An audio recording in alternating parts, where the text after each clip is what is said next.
Salut à tous, bienvenue dans cette après-séance qui sera consacrée au troisième volet de la trilogie du Hobbit, la bataille des 5 armées. Je reçois à nouveau Monsieur Patrick Beau, merci d'être là. Salut à tous, merci de m'avoir invité. Notre petit rituel est en train de prendre fin. Ça m'attriste, personnellement. Moi aussi, ça a démarré il y a deux ans. Le temps passe vite. 2 ans déjà, ouais. Faudra trouver une combine bientôt. Je pense qu'il y aura peut-être une troisième trilogie qui nous permettra de remettre ça dans les années à venir. Le Silmarillion. Ouais. Non, je déconne. J'espère. Pour l'occasion, j'ai ressorti mon édition de Bilbo le Hobbit. Oh, C'est l'édition que ma mère m'a offert quand j'avais 11 ans. d'accord. Je me souviens, ma mère partait en course et je lui avais dit est-ce que tu pourrais me ramener un bouquin, s'il te plaît Ouais. J'ai envie de lire, mais je ne sais pas quoi. D'accord. Elle m'a ramené Bilbo le Hobbit, donc cette édition. Elle était bien inspirée quand même. Ouais, Ok. Je sais pas s'il avait conscience à quel point ce bouquin est concret Ouais. pour moi, mais il m'a permis donc, de commencer à découvrir Tolkien et surtout m'ouvrir à tout un pan de la littérature, on va dire, D'accord. de l'imaginaire. Donc Ok. voilà, en plus il sent bon. J'aime bien cette odeur de vieux bouquins moisis. Ah, je confirme, c'est bien moisi. Donc il y a un rapport très maternel avec l'univers de Tolkien finalement, puisque ça parle Il des prend sa premières source personnes. dans ce moment-là. D'accord. Mais bref, pour en revenir à la bataille des 5 armées, peut-être que je vais faire comme au début de la préséance sur la désolation de Smaug, et je vais faire un petit retour rapide sur l'opinion qu'on avait Ouais. des deux films précédents. En gros, on était assez réservés. Il y avait des bonnes choses, il y avait des qualités dans ces films, mais ils étaient un petit peu trop noyés dans certains défauts un petit peu trop prégnants, dont les deux principaux étaient le fait que ces films n'arrivaient pas trop à choisir en fait le ton qu'ils voulaient adapter, choisir entre le conte un petit peu innocent et la fresque épique et sombre, Ouais. pour réitérer tout ce qui a été le phénomène du Seigneur des Anneaux. Et l'autre défaut assez présent, c'était en gros le fait que trop peu de matériau narratif était étendu sur une durée de film trop longue. C'était C'est ça. la métaphore que tu La viens d'employer métaphore. de la petite noisette de beurre étalée sur une tartine trop grande. Trop large. Donc voilà, c'était surtout des défauts qui étaient très présents dans le premier. Le deuxième avait un peu évolué sur ce point en choisissant notamment plus explicitement sa voix, en partant pour le coup vraiment explicitement dans la fresque épique et sombre. Personnellement, le deuxième m'avait plus diverti que le premier. Ouais. Le premier, sincèrement, j'ai même pas pu me résoudre à regarder la version longue. D'accord. Je n'arrive pas à rentrer dedans, il m'emmerde. Tandis que le deuxième, j'ai regardé la version longue et effectivement, elle l'améliore. Moi, j'avoue que les deux se confondent un petit peu dans mon esprit. J'ai l'impression qu'il s'agit d'une seule et même grande session d'exposition des enjeux, des situations, des personnages, et que tout ça se dénoue dans le troisième. Donc j'ai un petit peu mélangé les deux. Bah, de toute façon, ils sont même pas pensés. Comme au début, ils étaient censés encore une fois faire 2 films et qu'ils ont finalement pris la décision d'en faire 3. En fait, la manière de découper les films n'a plus vraiment rien de. C'est pensé quelque part dans la manière de situer les cliffhangers, la structure de chaque film. Mais finalement, l'architecture de base a volé en éclats, ce qui fait qu'il n'y a plus vraiment d'architecture propre à chaque film. Il y a une espèce de déroulé assez. Vraiment dans la continuité pour le coup. Et ce troisième film. D'ailleurs, c'est intéressant de noter que les deux premiers font à peu près 3 heures, si je dis pas de bêtises, et donc le dernier c'est le plus court. est plus court. C'est le plus court. C'est surprenant parce que sur ce genre d'exercice, généralement, le bouquet final est beaucoup plus long. En mode Retour du Roi pour la première trilogie. Exactement, comme si Peter Jackson donc regrettait de devoir dire au revoir à tous ces personnages et tout cet univers. Et c'était un petit peu donc le cas, comme tu le dis, dans le Retour du Roi, où le final semble ne plus en finir justement, alors que là, j'ai l'impression qu'il a plutôt coupé court, alors que finalement c'est un adieu à plus de 10 ans d'épopée. C'est ça, mais est-ce que quelque part c'est pas un petit peu un aveu d'échec sur le fait qu'effectivement pour le dernier film, ils n'avaient pas du tout de matériaux, ils n'avaient pas tant de matériaux que ça pour terminer et vraiment dénouer les enjeux. Parce qu'en fait, ce film est à, on va dire, 67%, allez soyons précis, la bataille finale. C'est clair. Alors, je précise quand même avant qu'on aille plus loin, il y aura des spoilers partout dans cette chronique. On va parler des choses en long, large et en travers, donc si vous n'avez pas vu le film, allez le voir. Et en tout cas, je crois qu'on est d'accord là-dessus, c'est le plus divertissant des trois, pour le coup, celui qui a le moins de longueur. Moi, pour être très honnête, c'est le seul au cours duquel je ne me suis pas endormi. D'ailleurs, je crois qu'on l'avait avoué. Sur le premier, très honnêtement, sur le premier, on s'était endormi. Là, celui-là, il est quand même beaucoup plus rythmé, beaucoup plus dense. Il se passe beaucoup plus de choses, il y a beaucoup plus d'action. C'est sans doute le plus épique des trois. Je pense pas qu'il se passe plus de choses en termes de quantité d'événements différents. mais effectivement il y a plus Parce qu'à d'action, l'écran, il y a plus d'action. ouais, Il y a moins il y a plus de foisonnement visuel. Il y a moins de ventre mou dans ce troisième épisode que dans les deux premiers, Ouais. où on avait l'impression justement qu'il y avait ce problème de meublage sur les deux premiers, d'étalage au maximum, de dilution, alors que là, le troisième est étonnamment dense, alors qu'on aurait pu penser que c'était celui qui aurait été le plus difficile à combler, puisque en fait, dès le début du film, l'enjeu principal des deux premiers, qui est la confrontation avec le dragon, est expédié avant même l'apparition du titre du film. C'est ça, c'est même pas dans la première partie du film, c'est vraiment même avant le titre. Voilà. Et c'est encore une fois, ça montre que c'est pas les problèmes qu'on a évoqués par rapport aux différents films et maintenant à celui-là, c'est pas des problèmes qui sont inhérents à chaque film pris séparément. C'est vraiment des problèmes qui viennent de mauvaises décisions globales prises à la base, dont là le fait de découper un film initialement prévu en 2 volets en 3.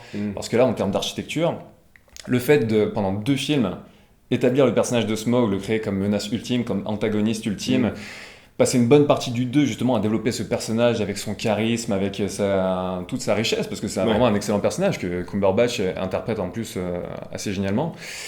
Faire un putain de cliffhanger de fou à la fin du 2e, en mode je suis le feu, je suis la mort.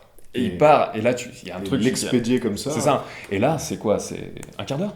Même pas? Je sais pas, mais voilà, quand on dit que c'est avant même l'apparition du titre, tout est dit, quoi. C'est... fou que donc la confrontation avec le dragon ait été survendue à ce point sur les 2 premiers épisodes, puisque c'était quand même l'objet des 2 cliffhangers des 2 premiers films. C'est ça. Et de voir que finalement, cet enjeu n'est pas du tout le cœur du 3e film, mais que c'est la bataille des 5 armées, en fait. C'est ça, comme le titre l'indique, mais c'est vrai que même si t'as beau changer le titre, ça n'empêche pas que ça fait un effet pétard mouillé. Mais c'est ce qu'on disait en sortant, il n'y a même pas une tentative quelque part d'étendre ça, quitte à vraiment diluer plein de choses comme ils l'ont fait sur pas mal d'autres points. Ils n'ont même pas essayé de diluer le dragon dans le 3e, vu que là, Bard, quand il tire sa flèche noire, il n'y a même pas une espèce de tentative de surdramatiser le truc en mode un premier jet ne fonctionne pas, tout est perdu, mais non, il va y avoir une espèce de pirouette. Non, là juste il tire, pouf, le dragon est mort, c'est tout. D'ailleurs, j'y pensais, mais sa manière de tirer la flèche, ça avait posé sur l'épaule de son fils. Vu l'élan qu'il prend, vu la force dont il a besoin pour projeter sur Smaug, son fils devrait être décapité. C'est le premier truc auquel j'ai pensé. J'ai cru qu'il allait sacrifier son fils, et que la tête allait partir, mais pas du tout. Je me dis, ça va être sombre. Non, c'est pas ça.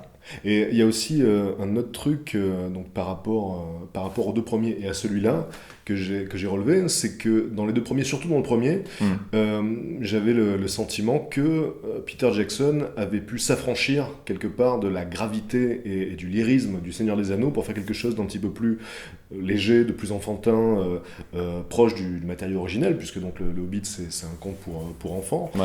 Et c'était les passages qui fonctionnaient moyennement aussi, dans le contexte du reste. C'est ce qui fonctionnait moyennement, mais c'est ce qui était finalement le plus fidèle à l'esprit du livre. Et donc on pouvait avoir le sentiment qu'il y aurait ce côté aventure décomplexée, sans les enjeux démesurés du Seigneur des Anneaux, sans ce côté grave encore une fois. Et là, sur ce 3e épisode, j'ai clairement eu l'impression que, surtout avec la bataille finale, que plus que jamais, Peter Jackson essayait de marcher dans les pas du Seigneur des Anneaux. Il essaie de raccorder en plus tout Il y a des passerelles qui sont jetées en permanence. À la fin, quand il parle d'Aragorn. Voilà, exactement. Et il y a aussi un autre truc par rapport à cette bataille finale, c'est que dans le Seigneur des Anneaux, donc la bataille de Minas Tirith est un petit peu l'aboutissement de tensions qui sont là depuis le premier épisode de la trilogie, de Seigneur des Anneaux, et on a finalement une sorte de dénouement attendu, quoi. Un vrai climax qui clôt une trilogie de tensions et d'antagonisme et d'animosité entre les diverses races.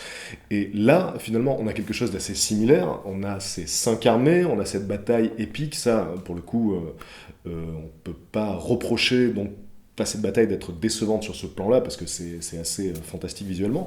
Mais finalement, elle ne résout rien, cette bataille, quoi. Elle ne dénoue rien d'attendu vis-à-vis des 2 premiers épisodes, quoi. Bon, ça, c'est un truc qu'il y avait dans le livre, pour le coup. Je pense que là, ils n'avaient pas le choix sur ce plan-là, parce que là, pour le coup, ils ont suivi vraiment la manière dont ça se passe dans le livre, donc c'est pas à mettre à la décharge de Jackson. Même si, bien entendu, dans le livre, la bataille est beaucoup plus courte. C'est beaucoup plus court, voilà. En fait, le truc qui est marrant, c'est que la bataille commence, il y a Bilbo qui fait « Putain, les aigles arrivent !» Il se prend un caillou sur la tronche, il s'évanouit, il se réveille, la bataille est finie, et il va voir Thorin sur son lit de mort. Et donc là, comme dans les 2 premiers, finalement, tout l'exercice de cette trilogie du Hobbit, c'était d'essayer de lire entre les lignes et de déployer au maximum des détails et parfois de combler des vides aussi. Et j'avais pas de problème avec ça à la base, en fait, sur la démarche de faire du Hobbit quelque chose d'autre, l'enrichir avec les appendices et tout ça. J'avais un peu de mal avec l'absence de transparence qu'avait eu la production à ce niveau-là, où ils n'avaient pas vraiment été clairs sur ce point, c'est ce qui m'avait un peu déstabilisé au départ. Mais après, sur les intentions, je suis tout à fait d'accord sur le fait de faire ça. Mais après, c'est la manière dont ça a été fait, effectivement, où ça devient assez problématique. Sur la construction en 3 volets, encore une fois. Par rapport à la bataille, il y a un autre détail qui est intéressant à relever, c'est que donc, elle prend une importance capitale dans cet épisode, et donc du coup elle prend une importance capitale à l'échelle de la trilogie elle-même, puisque ça devient une sorte de conclusion, de dénouement de cette trilogie, alors que à l'origine, dans les premiers brouillons du Hobbit, la bataille n'était pas prévue. Donc j'ai lu que voilà, dans les premiers brouillons, Tolkien n'y avait pas pensé, c'est par la suite donc que cette bataille est apparue. Donc c'est dire si elle était finalement secondaire dans son esprit, puisque au départ c'était juste voilà, les aventures d'un hobbit, les pérégrinations du personnage à travers donc cet univers extraordinaire, mais la bataille était secondaire. Mais même dans la version finale, elle n'est pas si importante que ça. Elle est importante dans la mythologie générale de la Terre du Milieu, mais à l'échelle du récit du Hobbit, c'est un truc vu à travers les yeux de Bilbo, encore une fois, de loin. Donc c'est encore une fois une espèce de gigantisme vu à travers le tout petit. D'ailleurs, Martin Freeman qui interprète toujours brillamment Bilbo, mais j'ai de plus en plus de mal en fait avec le fait que le film s'appelle Le Hobbit, parce que c'est presque un personnage secondaire. En fait, le véritable personnage central, c'est Thorin, avec sa quête et sa tentation. D'ailleurs, le trésor qui est traité comme l'anneau finalement dans le rapport à la tentation. Bard qui est traité comme un Aragorn. Aragorn bis, quelque part, c'est un petit peu ce qu'il est, mais voilà, dans le traitement, j'ai l'impression vraiment que finalement Bilbo est passé complètement au second plan. Il a un rôle important dans certains événements et certains comportements qu'il va pouvoir avoir, notamment avec l'Arkenstone quand il l'apporte aux autres, il va déclencher tout ce qui se passe après. Mais je sais pas si tu l'as ressenti comme ça sur le. Si, j'ai ressenti une hésitation permanente sur la nature du personnage principal. Est-ce que c'est Bilbo? Est-ce que c'est effectivement Thorin? Il y a cette hésitation qui est plus présente que jamais dans le 3e épisode. Et cette hésitation sur le focus de la série, finalement, il se retrouve non seulement sur les personnages, mais aussi sur les situations. Finalement, quel est l'enjeu principal? Est-ce que c'est le dragon? Ah bah non, finalement, ça devient cette bataille. Ah bah non, finalement, ça devient le duel entre Thorin et son nom m'échappe, le roi des orques. Azog. Voilà, donc est-ce que c'est ça? Finalement, ça a l'air de l'être, puisque c'est le conflit final. Donc voilà, il y a beaucoup d'hésitation, et on ne sait pas réellement ce qui est censé être le noyau dur du film, qui est le personnage le plus important. C'est ça, mais d'ailleurs, puisqu'on parle des personnages, le traitement de Azog et de Bolg, son fils, Bolg est présent je crois que c'est Bolg qui est présent dans l'Hobbit, si mes souvenirs sont bons. Ils ont rajouté Azog par-dessus pour créer un autre antagoniste, notamment dans les 2 premiers films. Mais là, dans le 3e, tu te rends compte qu'en fait, c'est le même personnage. Ils sont traités exactement pareil. Et dans les combats dans le final avec Thorin contre Azog et Legolas contre Bolg, ils se battent contre le même personne. C'est la même personne, c'est le même archétype. En fait, c'est problématique parce que ça fait doublon. Ben, c'est clair. Et c'est là que tu vois que vraiment, encore une fois, l'effet d'ajouter toujours des trucs, finalement, ça ne rend pas vraiment service au récit. Mais dans le fait de tout ce qu'on pouvait reprocher à Jackson sur le fait d'ajouter, d'en faire toujours trop et de finalement s'éloigner du matériau de base en termes de style et juste de vouloir faire du Jackson, ou en tout cas ce que son style est devenu depuis, je crois que j'ai été beaucoup plus tolérant avec ce film parce que ça fait 2 films qu'en fait j'ai fait le deuil d'une certaine idée d'adaptation du Hobbit. Et que je me suis dit, ok, Peter Jackson, t'es parti là-dedans, ok, on va jouer selon tes règles, balance tout ce que t'as. Et là, bon, il s'en donne à cœur joie sur certains détails. Il y a un sens du détail qui est vraiment bon. Par exemple, l'espèce de énorme géant / troll avec sa tête là, qui enfonce c'est génial, mais le mur et qui s'évanouit. Ça, de ce point de vue-là, c'est jouissif, quoi. Moi, je peux pas m'empêcher. Faut être dans un certain état d'esprit et pas avoir trop d'attentes sur.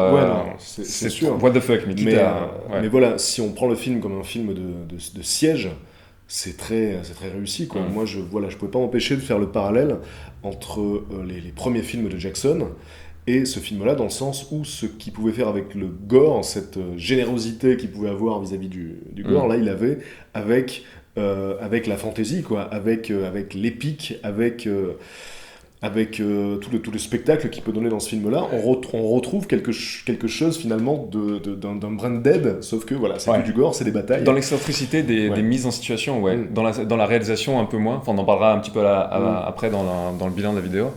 Mais le passage que j'ai préféré, je crois, du film, en fait, c'est ce qui se passe entre l'intro avec Smaug et la bataille des 5 armées, proprement dite, pour le coup.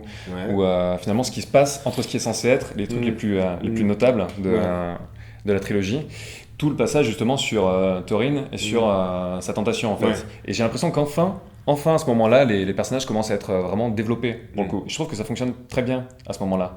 Notamment les moments où il est humanisé, parce que Thorin il est vraiment taillé d'un seul bloc pendant tout le reste de la trilogie, et ce moment où Bilbo sort un gland de sa poche, c'est un superbe passage, même si c'était improbable. Thorin, ce sourire qu'il a, finalement il s'adoucit avant que les autres le rappellent à l'ordre qui doivent embrayer. Et je trouvais ça vraiment bien, encore une fois, le sens du détail de Jackson. Il a un sens du détail au sein de l'action qui est assez drôle.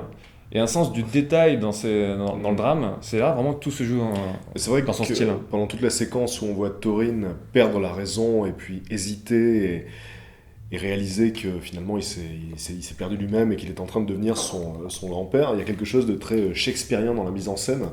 Donc vraiment l'emphase est mise sur ce dilemme. Et là du coup c'est vrai qu'on creuse vraiment le personnage, alors que dans les 2 premiers épisodes, mis à part Bilbo, on avait l'impression que les nains étaient survolés. De toute façon, ils étaient trop nombreux pour qu'on puisse vraiment s'arrêter longtemps sur chacun d'eux. Mais moi, le sentiment que j'avais sur les 2 premiers, comme souvent finalement avec ce type de film-là, c'est que on a un spectacle surpuissant, mais finalement on s'intéresse pas tant que ça aux protagonistes. On n'est pas vraiment attaché à eux, et peu importe ce qui leur arrive finalement. Et là, dans ce 3e épisode, du coup, le personnage de Thorin finit par avoir une vraie profondeur, et je me suis surpris à être, comment dirais-je, peut-être pas ému, mais il y a quelque chose qui investi, se passe. Oui, voilà, investi, il y a quelque chose qui se passe. C'est le seul personnage dans la trilogie où je me suis investi émotionnellement, c'est Thorin à ce moment-là. Quand il décide de rejoindre l'armée de son cousin, et qu'il brise la muraille, là il se passe quelque chose. À ce moment-là, tu te dis, est-ce que 12 nains de plus, ça va vraiment servir à... C'est sûr, mais pour le symbole, voilà. Pour le symbole, c'est joli, mais après, t'as toujours le truc du... ils partent devant tout le monde en criant, même sans armure. Imagine qu'il y a un moment de latence chez les nains où ils se disent qu'est-ce qu'ils font ? Ils les laissent partir tout seuls. T'entends juste une espèce de cri, ils se font tous tuer. Mais ouais. Mais pour revenir sur ce que tu disais par rapport au parallèle qu'on pouvait tracer entre la trilogie du Hobbit et la trilogie du Seigneur des Anneaux, c'est vrai qu'on a l'impression que sur les enjeux, il y a vraiment des décalques purs. Tu parlais de l'effet que l'anneau avait sur Frodon, et c'est vrai qu'on peut faire le parallèle direct avec l'effet qu'a l'or sur Thorin. On retrouve des batailles qui se font écho les unes aux autres. Exactement pareil, même sur la scène dont on parlait un petit peu, avant de faire la vidéo, celle où ils sont en Dol Guldur et que Elrond, Saruman, Galadriel viennent en aide à Gandalf. Et qu'il y a cette baston qui est sur le standard Tolkien complètement what the fuck, et juste à s'arracher les cheveux, mais en termes de pur divertissement, est vraiment super bien foutu. Qui est un régal, alors que voilà. Saruman qui fait du Jackie Chan. Voilà, sur le papier, c'est pas gagné, quoi. Et alors que ça fonctionne. Hein. Ouais, mais pour peu que t'aies vraiment, encore une fois, lâché prise par rapport à une certaine idée d'adaptation du Hobbit. Mais une fois que t'es dans une pure optique de divertissement, ça fonctionne. Et Galadriel, qui fait en fait ce qu'elle faisait dans la communauté quand elle devient cette espèce de reine des ténèbres. Ce qui avait été décrit en tout cas comme ça. Et mais trop de ponts, encore une fois, avec le Seigneur des Anneaux, trop de ponts évidents. Je pensais qu'il s'était un peu calmé dans le 2e volet par rapport à ça. Dans le premier, il s'en était vraiment donné à cœur joie, avec Gandalf qui grandit de manière menaçante, qui fait courir à pauvre fou, et ainsi de suite. C'est ça. C'était un peu lourd, et là, il retrouve un peu ça. Au niveau des personnages, mention spéciale à Dane, le cousin de Thorin, qui arrive dans la bataille. Je trouve que c'est une respiration bienvenue dans le film, parce qu'il a un côté...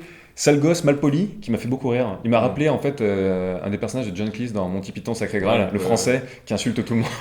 C'est vrai que le personnage est cool, quoi, avec ses défenses de sanglier aussi. Il arrive sur un porc, quoi. C'est moyen en termes de prestance pour un roi. Et encore une fois, c'est what the fuck, j'imagine. C'est vrai que le caractère design est assez sympa, mais c'est vrai que à de nombreuses reprises, par rapport à ça, on a un peu le sentiment d'être dans une grande cinématique de World of Warcraft, puisqu'on a des personnages C'est ça. Très travaillé au niveau de l'esthétique. Et aussi le passage où Legolas se bat contre Bolg, avec l'espèce de pont qui est en train de se détruire, j'ai l'impression de voir un jeu de baston, quoi, pour le coup, avec où tu détruis D'ailleurs, dans Le Seigneur des Anneaux, c'était aussi le cas quand on repense à la séquence où Legolas descend l'escalier en surf sur son bouclier, etc. Il y a toujours eu ça. Un peu ce côté too much avec ce personnage. Mais il le dosait mieux. Je me souviens de ce que je voulais dire tout à l'heure par rapport au lien qu'il y avait entre Le Seigneur des Anneaux et le Hobbit, aux enjeux parallèles qu'on peut retrouver dans les deux trilogies. Il y a aussi cette histoire d'amour qui est créée de toutes pièces, puisque dans le Hobbit, le personnage de la fille elfe, dont j'ai oublié le prénom... dans le fil Toriel ? Toriel. Ouais. Qui est créée de toutes pièces, c'est celui des Evangelion. Voilà, elle n'existe pas dans le livre. Et on sent qu'elle a été créée dans cette trilogie-là pour apporter l'élément romantique du truc, quoi, cette relation qu'elle tisse avec le nain. Et du coup, qui est aussi une tentative d'apporter de l'émotion à tout ça, d'humaniser tout ça. Et ce qui est plutôt réussi d'ailleurs, quand le nain se fait tuer, là aussi il y a quelque chose qui se passe. Et je trouvais que pour le coup, c'est vrai que sur les 2 premiers épisodes, on pouvait se demander quel était vraiment l'intérêt d'avoir créé un personnage de plus, alors qu'il y en a déjà pas mal. Et là, bon voilà, ça apporte cette romance qui était présente aussi dans Le Seigneur des Anneaux. Un peu prévisible, mais ça apporte ça apporte une mise en... Et il y a toujours cette logique du coup de miroir du Seigneur des Anneaux, quoi, parce que là aussi on avait ce type de romance impossible, et on le retrouve là avec... Exactement. Donc on va peut-être un peu conclure sur les impressions à chaud. Personnellement, pour moi, encore une fois, c'est un film que tu peux apprécier si tu as fait le deuil d'une certaine vision du Hobbit et de l'adaptation et de ce que doit être une adaptation de Tolkien. Moi, depuis la fin des Désolations de Smaug, j'ai plus d'espoir de voir un certain type d'adaptation, donc je me suis dit, ok, on va à fond dans cette démarche. Et dans cette démarche, le film est très divertissant. Jackson, encore une fois, s'en donne à cœur joie. Il y a pas mal de trucs what the fuck, mais plutôt drôles qui sont assez mémorables. Mais encore une fois, le problème du film, c'est pas le problème qui est interne au film, c'est un problème de mauvais choix qui ont été faits vraiment à la base, quoi. Déjà le choix, le choix de ne pas savoir quel ton employer, le fait que ça joue un peu, les tons jouent un petit peu l'un contre l'autre, et surtout le fait de diluer l'histoire sur 3 films. Là, déjà l'architecture du film, après avoir fait la Désolation de Smaug, ils n'avaient pas le choix, ils devaient faire cette architecture de film, ils étaient condamnés à faire ça. Une fois qu'ils ont ces mauvaises cartes en main, ils ne peuvent pas coucher d'un miracle, quoi. On ne pouvait pas avoir un meilleur film que ça, selon cette donne-là. C'est sûr. Donc je pense que en fait, Jackson et ses scénaristes, Boyens et Fran Walsh, ils ont conscience de ça. Je pense qu'ils ont vraiment conscience de ces problèmes, sauf qu'ils ont ils ont pris certaines mauvaises décisions à la base. Et ils ont dû s'y tenir, quoi, parce qu'ils n'avaient plus le choix. Ensuite, la machine était lancée. Et sincèrement, il ne faut pas oublier aussi que Jackson ne voulait pas réaliser le Hobbit à la base. C'était Guillermo del Toro. Et que quand tu vois en plus, ils s'en cachent pas du tout dans les documentaires, parce que un truc que je trouve encore plus passionnant que les films, pour le coup, c'est les documentaires des versions longues et des DVD que j'ai récupérés, que j'ai bouffé, que j'adore vraiment, qui sont super intéressants. Voilà, Jackson ne s'en cache pas, au début il voulait pas le réaliser, et il l'a réalisé, en fait il a accepté à contre-cœur quand il a vu en fait qu'il y avait toute une équipe et toute une logistique et énormément d'argent qui était en jeu. Il fallait absolument qu'il donne une réponse, et il l'a fait. Mais voilà, il l'a pas fait parce qu'il avait une vision artistique du truc, pas parce qu'il avait juste la flamme pour le faire, il l'a fait parce qu'il devait le faire, pour pas mettre des gens dans la merde. Il fallait le faire, et ça se sent un petit peu finalement. On a un peu l'impression, tout au long de cette trilogie, d'assister à une sorte de Seigneur des Anneaux édulcoré. Et on peut se demander ce qu'aurait donné la version de Guillermo del Toro, quoi. Puisque là, c'est vrai qu'on a un peu l'impression d'avoir déjà vu ça, du coup, en moins riche. Et quand tu vois dans les différents documentaires, ça se voit encore plus dans les documentaires sur la Désolation de Smaug, avec encore une année qui est passée, avec peut-être l'usure du tournage, l'usure de la post-prod et tout ça, la fatigue qui s'installe. Je sais pas si je me fais des idées, mais j'ai l'impression de voir une version de Jackson un peu moins investie, il essaie même pas de garder les formes, vraiment tu le sens un petit peu blasé, et tu sens qu'il en a marre quelque part. Et c'est finalement assez logique, quoi. Je sais pas encore une fois si c'est moi qui me fais des idées, mais c'est ce que j'ai ressenti dans ce qu'il disait. Tout fan qu'il puisse être de l'univers de Tolkien, je pense qu'après plus de 10 ans passés à l'intérieur, il y a forcément une lassitude qui s'installe. Et là, peut-être qu'il a déjà l'esprit à son prochain projet. Je crois que c'est l'adaptation du Temple du Soleil. Je sais pas chronologiquement laquelle il a prévu en premier. Il a différents trucs sur le feu. Mais donc oui, là, on sent que c'est c'était plus une commande finalement qu'autre chose. Quoi. Je crois qu'il avait déjà dit ce qu'il voulait dire avec Le Seigneur des Anneaux, et que là c'était une redite. Il disait en fait qu'il voulait pas se mettre en compétition avec lui-même. Donc en fait il a annoncé la couleur dès le départ. Et finalement les gens ont dit réalise ce truc. Ok, je le réalise, voilà ce que ça donne, vous êtes contents bande d'enfoirés. Donc il y a pas mal de gens qui résument le truc, il y a une histoire de gros sous, on va faire le truc en trois films parce que ça rapportera plus de sous. Réduire Jackson à une pure dimension vénale, mais je pense que c'est pas aussi simple. Jackson, forcément, à la base, c'est un auteur et il voulait faire, même s'il y a des gros sous engagés, et même si bien entendu il veut que ses films soient rentables, il y a aussi une visée artistique. Et Le Seigneur des Anneaux, en tant que film, en tant qu'adaptation, c'est un peu plus discutable, mais en tant que film, c'était une réussite aussi artistique. Et je pense qu'il voulait vraiment faire du Hobbit une fois qu'il s'est engagé dans le truc, une fois qu'il a dit ok, finalement, un peu à contre-cœur. Jackson a quand même du talent, donc même à contre-cœur, il est capable de faire des trucs bien finalement et retourner un petit peu la logique du truc. Mais même dans ces conditions, c'est finalement pas surprenant d'avoir abouti à ça. Par rapport à ça, ce qu'il faut préciser, c'est que malgré tous les défauts dont on a pu parler, ça reste un film d'aventure à très grand spectacle qui est largement au-dessus de la moyenne de ce type de film, on peut le dire, parce que c'est quand même extrêmement spectaculaire visuellement. Il y a vraiment des scènes qui ont du souffle, c'est épique. Voilà, encore une fois, si on le prend comme un pur film de siège dégagé de tout autre enjeu, ça fonctionne, quoi. On peut dire que c'est une réussite à ce niveau-là, mais s'il n'y avait pas l'ombre du Seigneur des Anneaux par-dessus, ce serait perçu complètement différemment. Là, on est obligé de le juger. Tu peux pas faire l'impasse là-dessus. Forcément. Finalement, on peut dire que cette trilogie aura été cohérente jusqu'au bout, que ce soit dans ses qualités ou ses nombreux défauts. Finalement, du début à la fin, ça sera resté homogène, quoi. Ils sont allés au bout de leur démarche initiale, mais le truc, c'est que, à mon avis... La démarche était daubée à la base. Voilà, mais à mon avis, d'ici quelques années, ça fera un petit peu comme avec les 2 premières trilogies Star Wars, c'est-à-dire qu'on se rappellera de la première trilogie, celle du Seigneur des Anneaux, et on oubliera un petit peu la seconde qui était pas nécessaire, en fait. C'est ça le truc, c'est qu'elle était pas nécessaire, cette adaptation. Peut-être que s'ils avaient ça c'est un peu plus discutable sur les Star Wars, mais sur celle-là, Bon, en tout cas, c'est le parallèle que je trace, quoi. Si ils s'étaient contentés de faire un seul film beaucoup plus riche et dense, du coup, du Hobbit, une adaptation du Hobbit plus fidèle, je pense que ça aurait été plus cohérent. Là, en tant que trilogie, c'est trop faible, quoi, ça se dilue trop. Et autant, sur la précédente vidéo, on était parti sur l'analogie de petit morceau de beurre sur la grande tartine. Là, donc avec le recul sur l'intégralité de la trilogie, je me disais que c'était un petit peu comme démonter une cabane de Hobbit et vouloir fabriquer Minas Tirith avec, quoi. Voilà. Un trou de Hobbit, attention, hérésie. Un trou, voilà. On va fabriquer un château à partir d'une cabane, quoi. C'est un peu ça. Donc voilà. Et juste pour conclure, je me sens toujours un petit peu mal à l'aise d'apporter mon petit jugement vis-à-vis d'un travail aussi colossal. Ça a réclamé plusieurs années de travail à une équipe gigantesque qui multiplie les talents et les compétences. C'est pour ça que les documentaires sont passionnants, c'est qu'ils font un travail mais de fou. Ça c'est vraiment passionnant du début à la fin. Respecter cette masse de travail colossal. Et donc, même si, encore une fois, il y a des défauts structurels, etc., ça reste quand même du très grand spectacle, et c'est tout sauf bâclé, ça c'est clair et net, quoi. On parlait tu parlais du côté... Artistiquement, sur la direction artistique, non, c'est sûr que c'est pas bâclé. Voilà. Mais sur la direction artistique uniquement, j'ai l'impression. Tu parlais du côté dépassionné un petit peu, Jackson qui était plus un faiseur sur ce coup-là, mais en tout cas, moi j'ai pas eu une seule seconde l'impression que c'était... C'était moins riche visuellement.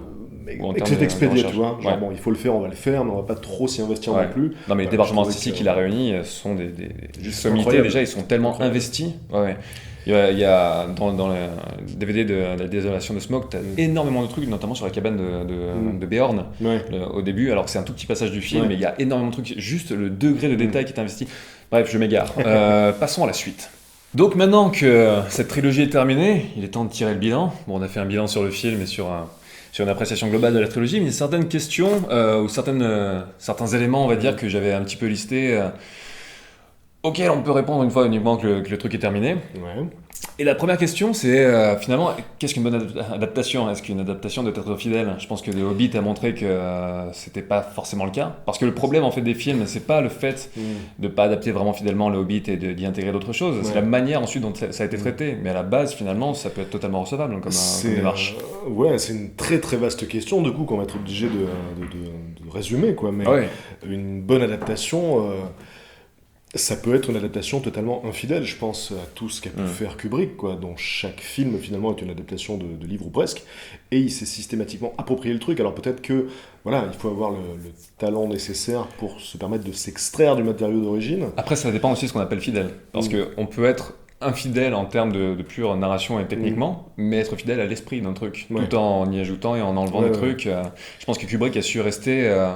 En même temps, non, Shining, c'était pas du tout fidèle même à l'esprit du bouquin de King. King l'a détesté d'ailleurs. Bien sûr. Donc ouais, il y a deux poids deux mesures en fait. Il n'y a que des cas différents. Et quand les adaptations sont trop fidèles, trop littérales, on estime que les films sont sans âme et sans valeur ajoutée, quoi. Je pense à Watchmen de Zack Snyder, qui a été très critiqué pour diverses raisons. Moi, j'ai trouvé que c'était une adaptation très réussie et très fidèle de la BD, puisque visuellement, j'avais l'impression finalement de voir une mise en scène à partir des cases de la BD qui aurait pu être une sorte de storyboard finalement, et il ne s'est pas du tout éloigné du matériau d'origine. Et heureusement d'ailleurs, parce qu'il y a une fanbase tellement scrupuleuse autour de ça qu'il valait mieux pas qu'il s'en éloigne trop. Et donc du coup voilà, une bonne adaptation finalement ça peut être à la fois fidèle ou infidèle, quoi. Ça peut être beaucoup de choses. En tout cas, le problème du Hobbit, c'était pas le fait d'intégrer les appendices du Seigneur des Anneaux ou quoi que ce soit.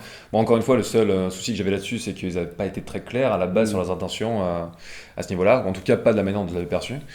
Mais sinon, ouais, c'était bien de vouloir dresser des passerelles, quoi qu'il arrive, surtout que bon, les événements qu'ils utilisent se passent effectivement dans le contexte de la mythologie de la Terre du Milieu en même temps.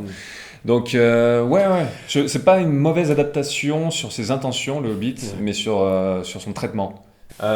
Deuxième question que je voulais traiter, c'est comment est-ce que le style de Jackson a évolué. On en parlait un petit peu tout à l'heure, où tu disais effectivement qu'il y avait des passerelles entre sa profusion et son excentricité dans le gore, avec ses premiers, avec Branded, avec Bad Taste et compagnie. C'est ça.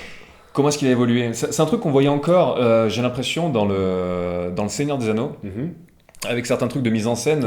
Par exemple, dans la communauté de l'anneau, je me souviens quand Gandalf revient dans la comté, avec les méga zooms sur sa tête, quand il fait « Est-ce que vous avez l'anneau ? Est-ce qu'il est en sécurité ?» Très Branded. Voilà, c'est ça. Et il y avait ce plan, bien sûr, qui est très iconique à ce niveau-là, mais il y en avait d'autres dans toute la trilogie. Même si au fil de la trilogie, j'ai l'impression que ça s'est un peu lissé. Et finalement, dans le Hobbit... Je suis tout à fait d'accord.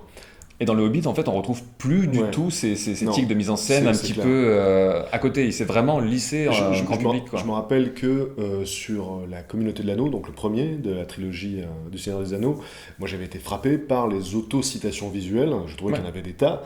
Et là, quand on voit cette trilogie du Hobbit, on peut même se demander finalement si c'est Peter Jackson qui est derrière ou un excellent imitateur, quoi, qui essaie de refaire le Seigneur des Anneaux, mais avec peut-être moins d'identité. Parce qu'en plus, ce qu'il a posé en termes de style sur le Seigneur des Anneaux a fait énormément d'émules, forcément.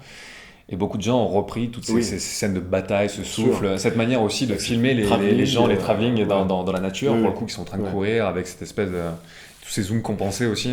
D'ailleurs, par rapport à ça, on n'a pas parlé du HFR, le fait que, d'après certaines critiques, le film ne peut s'apprécier réellement qu'en HFR, c'est-à-dire comme il a été conçu, comme il a été pensé, parce que vu qu'il y a énormément de travelling, énormément de plans très très riches, le visionnage en 24 images par seconde nuit à la fluidité du tout et à la lisibilité du tout, alors que, soi-disant, encore une fois, en HFR, tout à coup, c'est beaucoup plus on l'a vu en clair, 2D, nous. Plus limpide.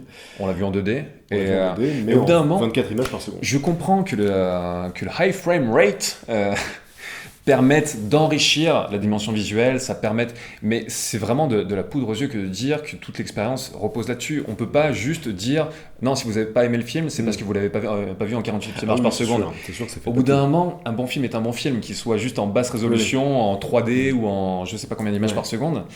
Donc je comprends que ça puisse enrichir l'expérience et que ça puisse renforcer un petit peu l'immersion presque tactile dans cet univers, organique, pour utiliser ce terme.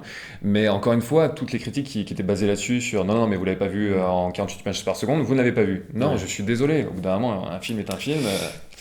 Voilà. Je suis d'accord avec toi, mais en même temps, comme une grande partie de l'intérêt de ce troisième opus repose sur la très longue bataille et toutes ces scènes d'action, peut-être que le fait de les voir telles qu'elles ont été pensées peut finalement apporter une vraie valeur ajoutée. Après, je sais pas, il faudrait voir cette version en 48 images par seconde. Peut-être que effectivement l'expérience est totalement différente, je sais pas.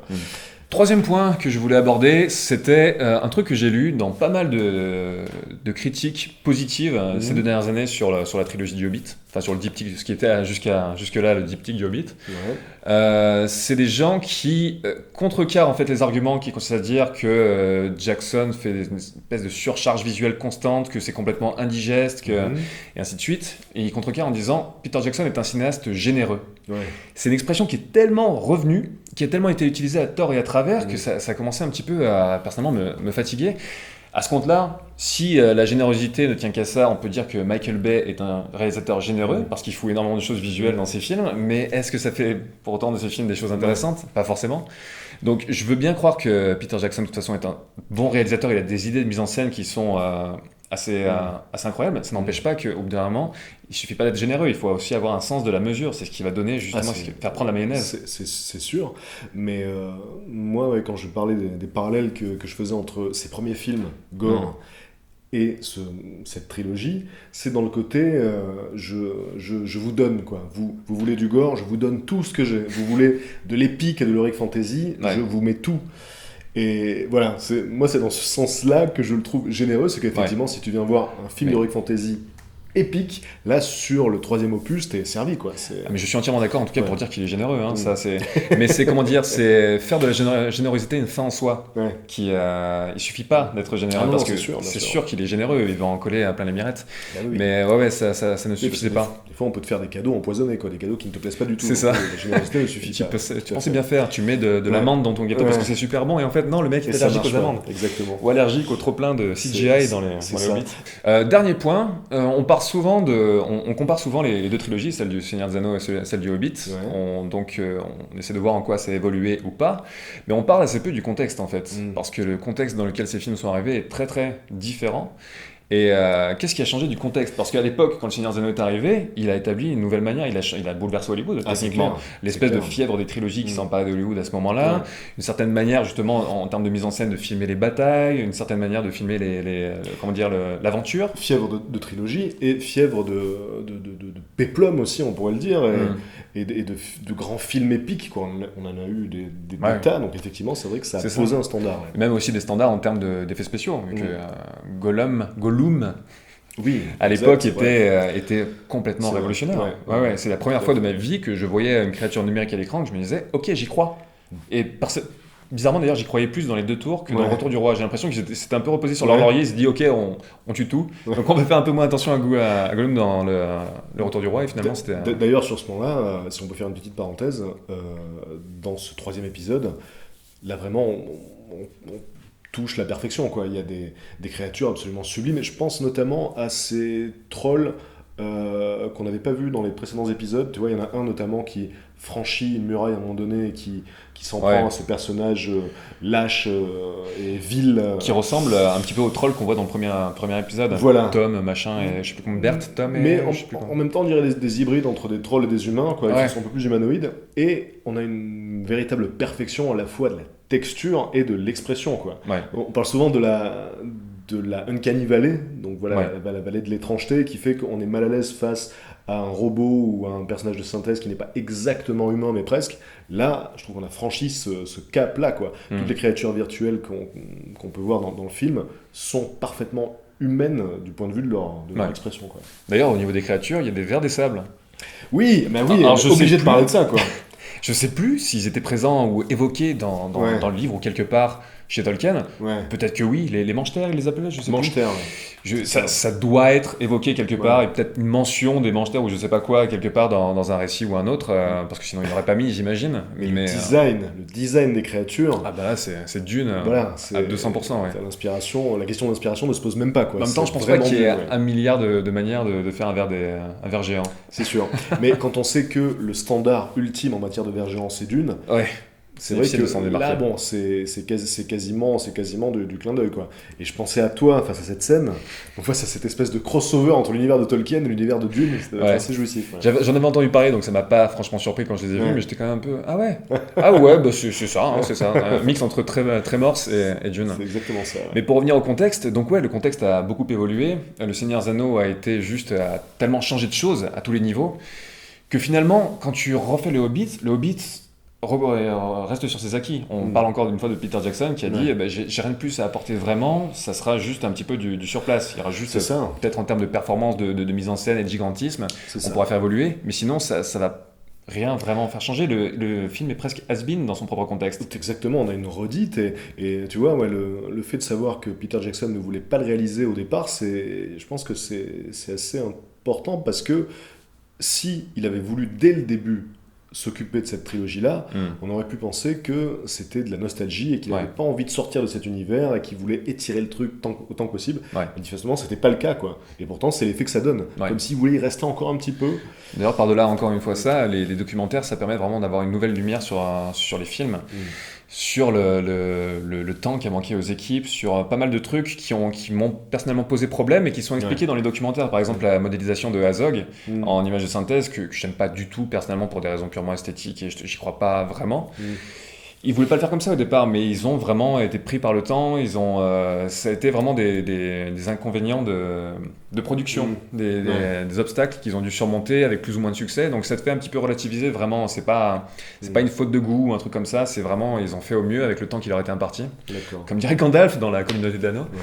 Et donc voilà, en fonction du contexte, finalement, quel héritage laissera la trilogie du Hobbit ?